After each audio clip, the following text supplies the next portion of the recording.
Elon and I had a great relationship.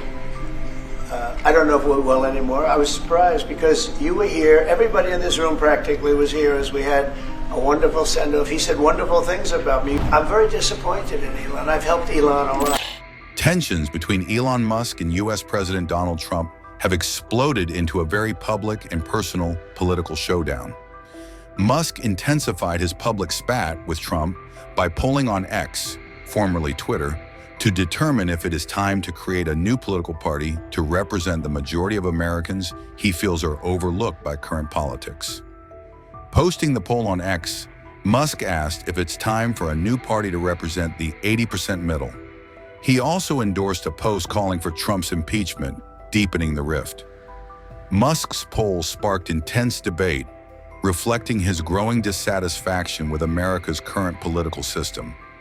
Then came a more personal blow. Musk alleged that Trump's name appears in the unreleased Jeffrey Epstein files. Trump swiftly fired back on Truth Social, calling Musk crazy and threatening to cancel his government contracts. The U.S. president also claimed credit for ending EV mandates that Musk benefited from, saying Musk went crazy afterwards. Trump defended the budget bill Musk had blasted, calling it a big, beautiful bill, central to his second-term agenda.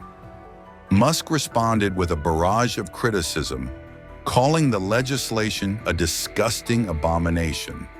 In a dramatic twist, Musk briefly threatened to shut down a SpaceX mission NASA depends on before backtracking. In response, the White House called Musk's behavior an unfortunate episode, downplaying the allegations. I'm very disappointed because Elon knew the inner workings of this bill better than almost anybody sitting here, better than you people. He knew everything about it. He had no problem with it. All of a sudden he had a problem, and he only developed the problem when he found out that we're going to have to cut the EV mandate, because that's billions and billions of dollars, and it really is unfair. We want to have cars of all types. Electric, we want to have electric, but we want to have a gasoline, combustion. We want to have different. We want to have hybrids. We want to have all. We want to be able to sell everything. And when that was cut, and Congress wanted to cut it, it became a little bit different. And I can understand that. But he knew every aspect of this bill. He knew it better than almost anybody. And he never had a problem until right after he left. And if you saw the statements he made about me, which I'm sure you can get very easily, it's very fresh on tape. He said the most beautiful things about me. And he hasn't said bad about me personally, but I'm sure that'll be next. But I'm very disappointed in Elon. I've helped Elon a lot. Mr. President, can I follow up on the autopay? Thank you, Mr. President. The criticism that I've seen, and I'm sure you've seen, regarding Elon Musk and your big, beautiful bill, what's your reaction to that? Do you think it in any way hurts passage in the Senate, which, of course, what is you're seeking? Well, look, you know, I've always liked Elon, and it's always very surprised. You saw the words he had for me, the words of, and he hasn't said anything about me that's bad. I'd rather have him criticize me than the bill, because the bill is incredible. It's the biggest cut in the history of our country. We've never cut. It's about 1.6 trillion in cuts. It's the biggest tax cut. You would say, people's taxes will go way down. But it's the biggest tax cut in history. It's we are doing things in that bill that are unbelievable. And when you look at what we're doing for small businesses, for people, for middle-income people, all of the things that we're doing, nobody's ever seen anything like it. And you know, Elon's upset because we took the EV mandate, and you know, which was a lot of money for electric vehicles, and you know, they're having a hard time, the electric vehicles, and they want us to pay billions of dollars in subsidy. And you know, Elon knew this from the beginning. He knew it for a long time ago. That's been in there. That's been, I would say, JD, that hasn't changed. That's been right from the beginning. Mr. Secretary, that hasn't changed at all, right from the beginning. But I know that disturbed him.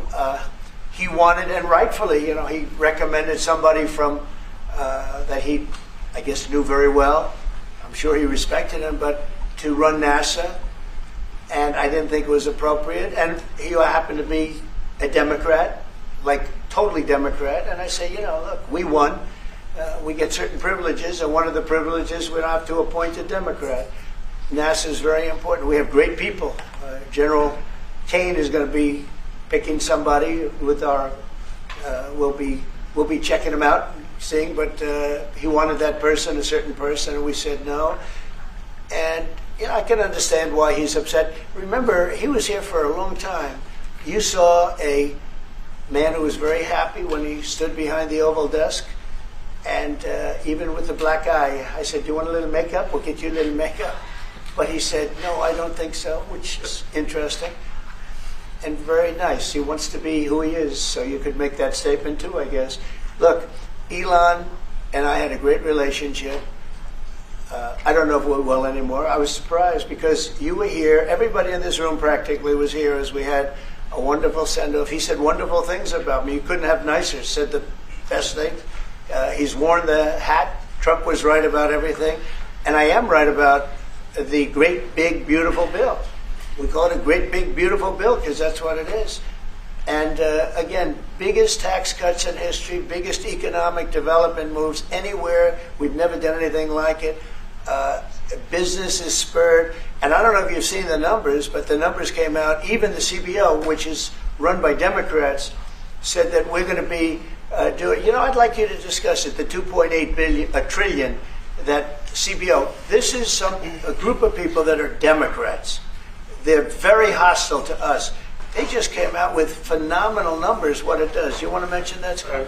Yes, sir. So what we've seen is we keep hearing from the CBO that there's going to be a large deficit from the bill, which we disagree with, but using the CBO scoring, they came out and scored the tariff revenue. We think it'll be the minimum of $2.8 trillion over the 10-year window, which actually puts the bill in surplus if you include the tariff revenue, which they won't do. It gives you a tremendous surplus, but we're not allowed to use that. For some reason, they say scoring. Nobody knows what scoring means. Maybe a couple of people, but nobody. Somebody sits in the background. They say, well, we're not going to allow that.